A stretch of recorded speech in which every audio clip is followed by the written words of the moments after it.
Good morning. Welcome back to ANC. I'm Christine Pilara. April is just 2 weeks away. Can you dig it?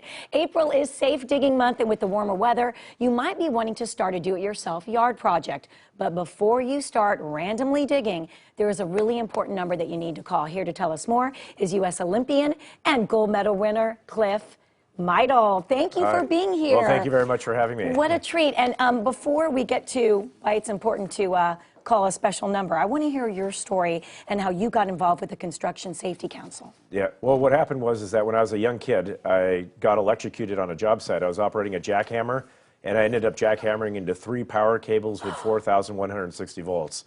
So lights went out, I had a heart attack, and I had an enormous amount of burns, you know, throughout my entire body, because that's how electricity works. It burns from the inside out. Oh my God. So I had about 1/3 of the knee joint burned away in both legs, and went to the hospital. They were going to amputate both legs. And my mother went out on this quest and found this doctor at UCLA Medical Center in LA that ended up performing this state-of-the-art surgery where he basically covered up all the holes using my calf muscles. That is incredible. I can't believe that. So you don't remember the moment, I mean, because it just knocked you out. Yeah, it was out like that. Yeah, lights went out. Oh my gosh. And I was reading your bio, and you say the jolt that you received was enough to kill several men. But as you said, you guess you had a lot more life to live, yeah, right? My mom says you can't kill a weed, right? Right. I like that. And that included, of course, I mean, 2 U.S. Olympic teams, including one right here in Atlanta. Yeah. How did those Olympics play a significant role in your life, especially given what you had gone through? Yeah, I mean, it was huge. I mean, for me, the rehabilitation process and just as a young kid getting back to, you know, wanting to be a part of a normal life was a major hurdle.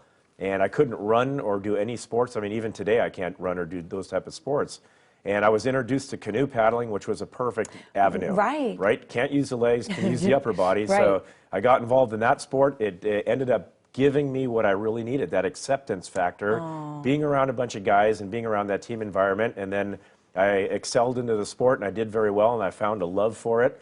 And I was able to get through that adversity. Yeah. And what was that like in Atlanta? No, it was both just, Olympics, but I mean, especially the Atlanta Olympics was amazing because here it was on our home turf in Atlanta, and it doesn't get any better than that.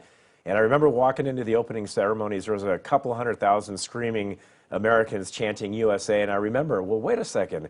I remember this moment. When I was a kid, I used to run down the ramp going to my PE class, and I would dream about competing in this huge arena. Wow. And here I was, you know, at the Olympics in Atlanta. Yeah. Well, your story is so inspiring, and it's caused you to want to do something about, as we talked about, digging. So don't go out and do anything until you tell us more about 811. What is it, and why is it important? Yeah, so 811, it's a simple 3-digit number, obviously, that we encourage. Georgia 811 encourages everybody, no matter what digging project you have around your home, to call 811 before you dig. And what that does is it basically ties you into a central location system where an operator will take down the information. For example, what your address is, where you're digging, what kind of project are you doing. I mean, this would be as easy as putting in a post for a mailbox, or even putting in a fence. So that's why we really encourage that.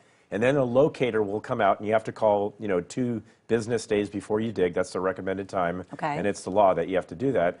And they have a locator that comes out, and they will identify with paint or even with the flags all of the underground utilities. So at least you know when you're digging where exactly your underground, for example, electrical lines are, or the communication lines. Does it cost anything? It's actually free, absolutely free. Wonderful. And should people call, as we said, no matter what, even if it is just that mailbox post, just make sure you pick up the phone? Yeah, exactly. It's a simple process. No matter how small the job, pick it up. And, you know, look back at my story. When I was a young kid, I thought I was doing a small job. What happened? It nearly cost my life. And you never know nowadays, you know, what's buried underground. And that's why it's just such a perfect system for us.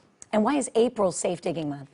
Well, April Safe Digging Month is the National Safe Digging Month, and it's there to create that whole awareness for everybody to really identify what the 811 and the significance behind that is. And that's what we're trying to do, is really promote that awareness to get the homeowners, to get the contractors to really utilize this type of service. It's fantastic service. Absolutely, and it's free. And what happens if someone doesn't call? Well, that's another problem. Is, I mean, we're in the process. You know, this is damage prevention. Right. We want to prevent damage, and we want to save lives. The problem is if those people don't call, there's a 34% statistic that says that you're going to damage underground power lines. But guess what? If you dial the 811, it gets reduced less than 1%. So you can see the huge significance behind the whole methodology behind calling 811. It's a huge savings. Absolutely. And if you damage an underground utility, the buck's on you. Right. You have to pay for it. Right. So what's it been like, being involved in this and feeling like you're making a difference after what happened to you? Yeah, I think it's, for me, I really enjoy going out there in front of audiences and talking about my story and talking about the importance to be safe. Because, when I was a young kid, like all the young kids out there, they look up to their role models. And even if you're, going through an apprenticeship process and you're on the job site, you always look up to your elderly for guidance and all that. And for me, that was fractured and it was taken away. And so my message is when you go out there, it's so important for each and every one of us to be the leaders within and really make it important for us to not only look out for ourselves, but look out for our fellow workers because, we spend an enormous time with people at work. It's a culture. Absolutely. Thank you. It's been a you're real very honor. welcome. I really appreciate it. And if you would like more information about Georgia 811, simply call 811 or log on to Georgia811.com.